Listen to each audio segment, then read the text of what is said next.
सब इस मॉड्यूल का एक हिस्सा री एंट्री के समय जल जाएगा। असली दिक्कत का पता नहीं चल पा रहा। अगर यही स्पेसक्राफ्ट वापसी आता है तो इसमें आग लगने की आशंका है। एन वक्त पर इसके कंप्यूटर में कुछ खराबी आ गई थी। स्पेस स्टेशन से पृथ्वी की तरफ वापसी का सफर शुरू करना था, लेकिन ऐसा हो नहीं सका।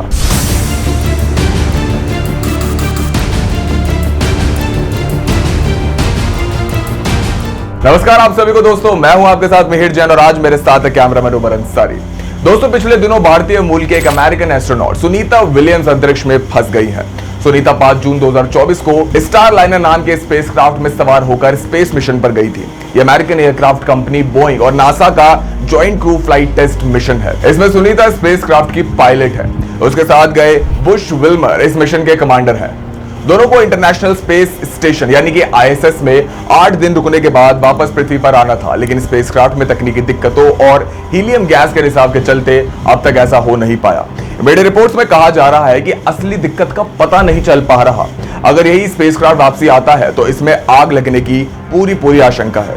दैनिक भास्कर के एक रिपोर्ट के मुताबिक नासा पर भी दिक्कतों की अनदेखी का आरोप लग रहा है। बीते महीनों में स्टार लाइनर का लॉन्च कई बार टाला गया था।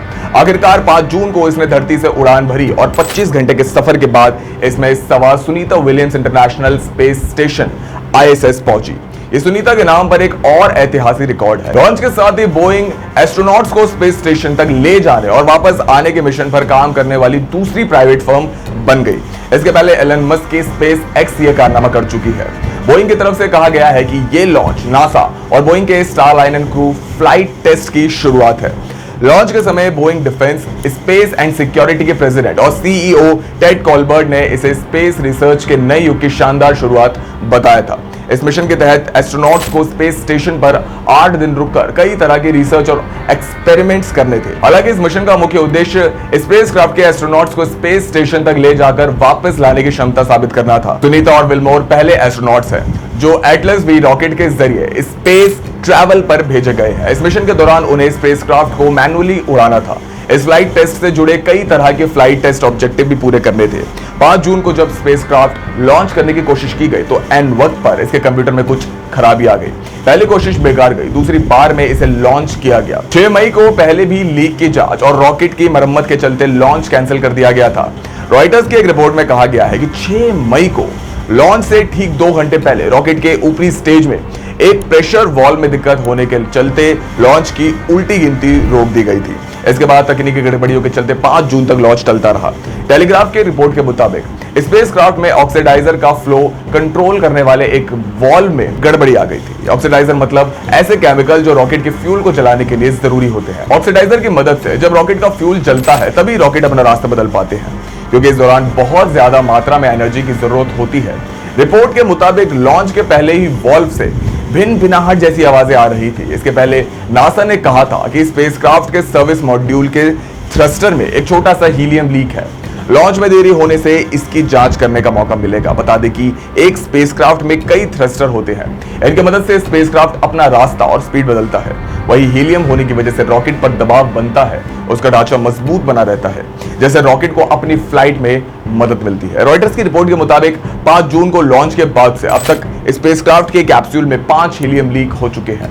5 थ्रस्टर्स काम करना बंद कर चुके हैं। इसके अलावा एक प्रोपेलेंट वेल्व पूरी तरह बंद किया जा चुका है। इसके चलते स्पेस में मौजूद क्रू और अमेरिका के ह्यूस्टन में बैठे मिशन के मैनेजर मिलाकर भी इसे ठीक नहीं कर पा रहे। उन्हें उम्मीद से कहीं ज्यादा समय लग रहा है।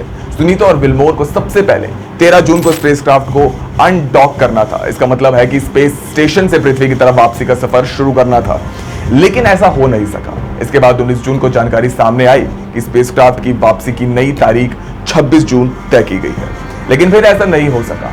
अब कहा जा रहा है कि 2 जुलाई को फिर एस्ट्रोनॉट्स की वापसी की कोशिश की जाएगी। बोइंग का स्टार लाइनर स्पेसक्राफ्ट सिर्फ 45 दिन तक स्पेस स्टेशन में रुक सकता है। स्पेसक्राफ्ट को स्टेशन में डॉक करने के बाद करीब 22 दिन हो चुके हैं। स्टार लाइनर स्पेस स्टेशन के हार्मनी नाम के जिस मॉड्यूल से जुड़ा है उसकी फ्यूल कैपेसिटी सीमित होती है, इसलिए 45 दिन के बाद स्पेसक्राफ्ट को सुरक्षित तरीके से अनडॉक नहीं किया जा सकता। इस समय सीमा के पूरे होने के बाद सुनीता और विल्मोर को दूसरे एयरक्राफ्ट से वापस लौटने की व्यवस्था करनी होगी। ऐसे में स्पेस एक्स का क्रू ड्रैगन और रूसी स्पेसक्राफ्ट सोयूज दोनों एस्ट्रोनॉट्स को वापस धरती पर ला सकते हैं। इन्हें इस तरह डिजाइन किया गया है कि ये तय समय पर लॉन्च किए जा सके। नासा ने उन दावों का खंडन किया है कि ये दोनों एस्ट्रोनॉट्स स्पेस में फंस चुके हैं। नासा के मुताबिक स्पेसक्राफ्ट को अभी भी अनडॉक किया जा सकता है, इसे इमरजेंसी की स्थिति में उड़ाया भी जा सकता है। नासा के मुताबिक अनडॉकिंग के बाद स्पेसक्राफ्ट 70 घंटे तक उड़ान भर सकता है, जबकि उसे वापसी के लिए करीब 6 से 7 घंटे की फ्लाइट लेनी है। नासा के मुताबिक स्पेस स्टेशन पर सभी जरूरत की चीजें इतनी मात्रा में मौजूद है कि उन्हें कई महीनों तक चलाया जा सकता है। स्पेस स्टेशन में सुनीता और विलमोर के अलावा 5 एस्ट्रोनॉट्स और मौजूद है। इस कारण फिलहाल एस्ट्रोनॉट्स के लिए कोई खतरा नहीं है। नासा और बोइंग अब एस्ट्रोनॉट्स की वापसी की कोई नई तारीख तय करने से पहले हीलियम के रिसाव और थ्रस्टर में खराबी की दिक्कतों पर एनालिसिस करेंगे। बीबीसी की एक रिपोर्ट में कहा गया है कि सर्विस मॉड्यूल का एक हिस्सा री एंट्री के समय जल जाएगा। इस कारण उसका सही जानकारी नहीं है कि असल में स्पेसक्राफ्ट में क्या गड़बड़ी है। तो दोस्तों, अब शायद पूरे हिंदुस्तान को सुनीता विलियम्स के लिए प्रार्थना करनी चाहिए कि आखिर वो पृथ्वी पर सही सलामत लौट आए। लेकिन दोस्तों, इस सब पर आपकी क्या राय है, हमें कमेंट बॉक्स में जरूर बताएं। दोस्तों, वीडियो पसंद आई हो तो वीडियो को लाइक करें, शेयर करें, सब्सक्राइब करें और साथ ही बेल आइकन को भी जरूर दबाएं ताकि आपको हमारी तमाम वीडियोस के नोटिफिकेशन सबसे पहले मिल सके। कैमरामैन उमर अंसारी के साथ मिहिर जैन, कथा।